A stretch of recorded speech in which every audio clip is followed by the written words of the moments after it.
ছয়গাঁৱত কৃষ্ণৰাম দাস শিক্ষণ মহাবিদ্যালয়ৰ বাৰ্ষিক মুখপত্ৰ কাচিয়লি উন্মোচন বিধায়ক হিমাংশু শেখৰ বৈশ্যৰ।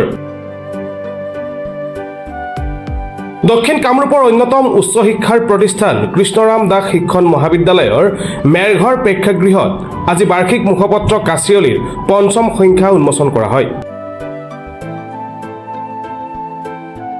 মহাবিদ্যালয়ৰ অধ্যক্ষ ডক্টৰ অভিজিৎ দেৱ অধিকাৰীৰ তত্ত্বাৱধানত অনুষ্ঠিত মুখপত্ৰ উন্মোচনী অনুষ্ঠানত মুখ্য অতিথিৰূপে উপস্থিত থাকি কাচিয়লি উন্মোচন কৰে পলাশবাৰী সমষ্টিৰ বিধায়ক হিমাংশু শেখৰ বৈশ্যই। বিধায়ক হিচাপে প্ৰথমবাৰৰ বাবে মহাবিদ্যালয়ত উপস্থিত হোৱা হিমাংশু শেখৰ বৈশ্যক মহাবিদ্যালয়ৰ তৰফৰ পৰা উষ্ম আদৰণি জনোৱা হয়।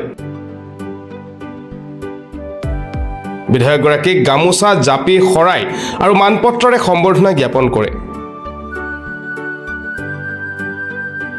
উক্ত অনুষ্ঠানত বিধায়কগৰাকীৰ লগত মহাবিদ্যালয় পৰিচালনা সমিতিৰ সভাপতি বাণেশ্বৰ দাস, মহাবিদ্যালয় পৰিচালনা সমিতি সদস্য ডক্টৰ অনুপ চক্ৰৱৰ্তী, অৰুণ চন্দ্ৰ শৰ্মা, তাৰিণী চৰণ কলিতা, ব্ৰজেন্দ্ৰ কুমাৰ গোস্বামী প্ৰমুখ্যে বহুকেইজন বিশিষ্ট ব্যক্তি আৰু শিক্ষাৰ্থী সভাত উপস্থিত থাকে।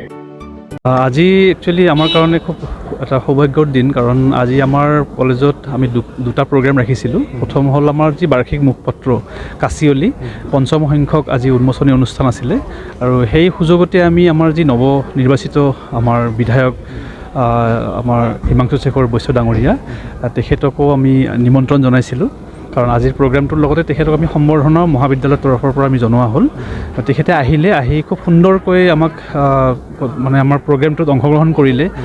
তেখেত বহুত ব্যস্ত, তথাপিও আমাৰ মাজত আহি পেলাই আমাৰ ল'ৰা ছোৱালীৰ লগতেই হওক বা আমাৰ জি বি মেম্বাৰ, আমাৰ শিক্ষক শিক্ষয়িত্ৰী সকলোৰে লগতে কথা পাতি আমাৰ এই অনুষ্ঠানটিত অংশগ্ৰহণ কৰিলে। লগতে আমাৰ মহাবিদ্যালয়ৰ তৰফৰ পৰা তেখেতক আমি সম্বৰ্ধনাও জনালোঁ, আৰু তেখেতে আমাৰ যিহেতু এতিয়া জি বি মেম্বাৰো হৈ গ'ল, অট'মেটিকেলি আহি যায়। গতিকে তেখেতে আমাক প্ৰতিশ্ৰুতি দিছে যে আগন্তুক আৰু 2 সপ্তাহৰ ভিতৰত আকৌ এবাৰ আহি আমাৰ কলেজৰ যি সমস্যা আছে সেই সমস্যাসমূহৰ ওপৰত তেখেতে অলপমান আলোচনা কৰি সেইখিনি সমাধানৰ এটা চেষ্টা কৰিব। উন্মোচনৰ পিছত বিধায়কগৰাকীয়ে মুখপত্ৰ কাচিয়লিত 3টা ভাষাতে সুন্দৰকৈ লিখনিসমূহ প্ৰকাশ কৰা বুলি কয়।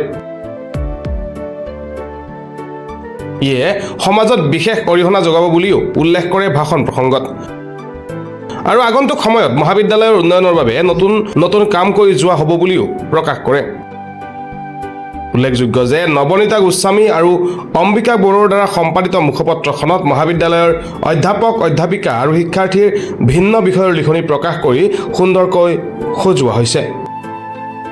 আজি মই বিধায়ক হিচাপে নিৰ্বাচিত হোৱাৰ পিছত পোনপ্ৰথমবাৰৰ বাবে কৃষ্ণৰাম দাস আমাৰ ছয়গাঁও BEd কলেজত আজি আহিছোঁ। খুবেই সুন্দৰ পৰিৱেশ, কলেজখনক আগুৱাই লৈ যোৱাৰ ক্ষেত্ৰত আমাৰ বহুতখিনি কৰণীয় আছে, আৰু কলেজখনৰ যিটো এটা ডিচিপ্লিনাৰী এটা এনভাইৰনমেণ্ট বা এটা সুন্দৰ পৰিৱেশৰ মাজত ইয়াতে তেখেতসকলে চলি আছে।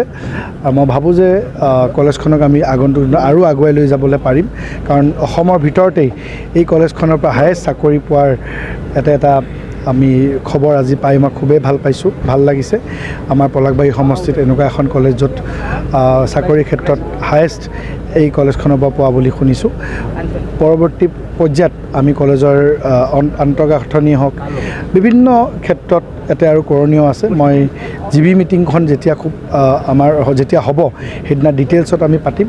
আগন্তুক দিনত 10-15-20 দিনৰ ভিতৰত পুনৰ আহিম মই GB মিটিঙৰ জৰিয়তে সকলো সমস্যাৰ বুজ লৈ কেনেকৈ চৰকাৰৰ তৰফৰ পৰা মাননীয় মুখ্যমন্ত্ৰী ডক্টৰ হিমন্ত বিশ্ব শৰ্মাৰ আশীৰ্বাদত আমি কলেজখন আৰু আগুৱাই নিব পাৰোঁ, সেই চিন্তা চৰ্চা আমি মুখপত্ৰ উন্মোচন কৰা হৈছে। খুবেই সুন্দৰ এখন মেগাজিন তেওঁলোকেও প্ৰস্তুত কৰি তুলিছে। 3টা লেংগুৱেজতেই আৰ্টিকেলসমূহ আছে।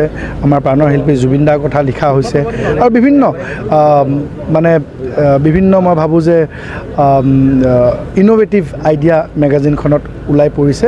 এনেধৰণৰ মেগাজিনসমূহে কলেজৰ শৈক্ষিক পৰিৱেশটো আৰু শক্তিশালী কৰে, আৰু ছাত্ৰ ছাত্ৰীসমূহক আৰু বহুত বেছি অধ্যয়ন কৰাৰ ক্ষেত্ৰতে হওক বা পঢ়া শুনাৰ ক্ষেত্ৰতে বহুতখিনি প্ৰেৰণা যোগায়।